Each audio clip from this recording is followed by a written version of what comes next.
हार्दिक की दो गलती की वजह से एमआई ये मैच हारी। 244 डिफेंड नहीं कर पाए क्योंकि भाई साहब ने शार्दुल ठाकुर को इंपैक्ट प्लेयर के तौर पर लेकर आए, लेकिन आईपीएल के इतिहास में ही पहली बार है कि इंपैक्ट प्लेयर से ना बैटिंग कराई ना बॉलिंग।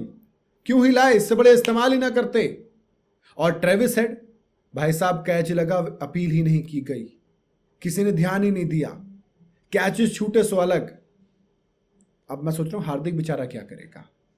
इंपैक्ट प्लेयर का चलन आने के बाद से टीमें जमकर इसका इस्तेमाल कर रही हैं। हर बार इंपैक्ट प्लेयर का पूरा पूरा फायदा उठाया जाता है, लेकिन हार्दिक पांड्या ने शार्दुल ठाकुर को लेकर आए इंपैक्ट प्लेयर के तौर पर, बैटिंग कराई नहीं, बॉलिंग दी नहीं। क्या फील्डिंग करानी थी? फील्डिंग के लिए तो आपको इंपैक्ट प्लेयर रूल की जरूरत नहीं है, आप किसी भी प्लेयर को बुला सकते हो एक्स्ट्रा फील्डर के तौर पर, किसी को बाहर निकाल दो। इसके लिए किसी को सब आउट क्यों करना है? ऊपर से फिर जब ट्रेविस हेड की बारी आई, कप्तान की जिम्मेदारी के पूछता और बॉलर की भी जिम्मेदारी रहती है। मैं वहां पर चलो पूरी तरीके से हार्दिक को जिम्मेदार नहीं ठहराऊंगा, लेकिन जब बारी आती है अपने रिसोर्सेज का इस्तेमाल करने की, तब आप पूरी तरीके से हार्दिक को जिम्मेदार ठहराओगे। क्योंकि सनराइजर्स हैदराबाद के खिलाफ शार्दुल ठाकुर को इस्तेमाल नहीं करना, जबकि उनका एवरेज इस आईपीएल में स्ट्राइक रेट जसप्रीत बुमराह और हार्दिक पांड्या दोनों से बेहतर था।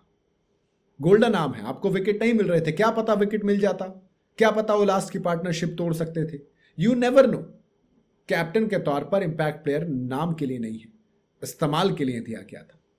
आईपीएल के इतिहास में यह पहला मौका है, सोचिए इतिहास में यह पहला मौका है जब किसी टीम के कैप्टन ने इंपैक्ट प्लेयर को बुलाया हो, लेकिन बुलाने के बाद ना तो उससे बैटिंग कराई ना ही उससे बॉलिंग कराई। मतलब ये कि वो पहले इंपैक्ट प्लेयर बन गए हैं, रिकॉर्ड में लिख लीजिए, जबकि ऐसा हुआ नहीं है।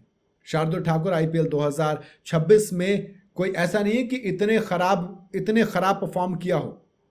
ज्यादा मौके मिले नहीं, 7 मैचों की 2 पारियों में बैटिंग करने मिली, 14 रन बनाए। चलो मैं मानता हूं कि वो बैटिंग उतनी अच्छी नहीं कर पाए, लेकिन जब आप बॉलिंग की बात करोगे, विकेट चटकाने में वो दूसरे नंबर पर है मुंबई इंडियंस की तरफ से, यानी कि बुमराह और हार्दिक उनसे पीछे हैं। अब तक 7 मैचों की 5 पारियों में 6 विकेट उन्होंने चटकाए हैं, 6 विकेट। बुमराह को इस पूरे सीजन में 2 विकेट मिले हैं। जसप्रीत बुमराह से फिलहाल विकेट चटकाने में बेहतर, इससे इतर उन्हें गोल्डन आर्म भी कहा जाता है, यानी कि आपको इंपॉर्टेंट मौकों पर विकेट निकाल के दे सकते हैं।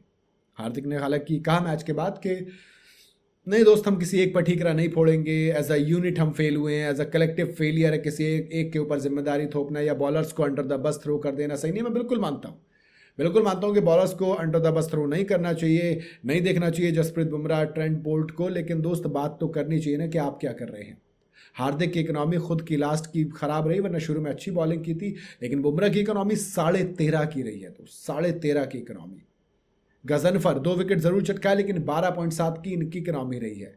सारे धुरंधर इनके खूब पिटे, हार्दिक ने खुद ने मार खा ली, लेकिन बावजूद इसके शार्दुल को बॉलिंग नहीं मिली। एक सवाल रहेगा, आपको क्या वजह लगती है इसकी कमेंट में आप बता सकते हैं।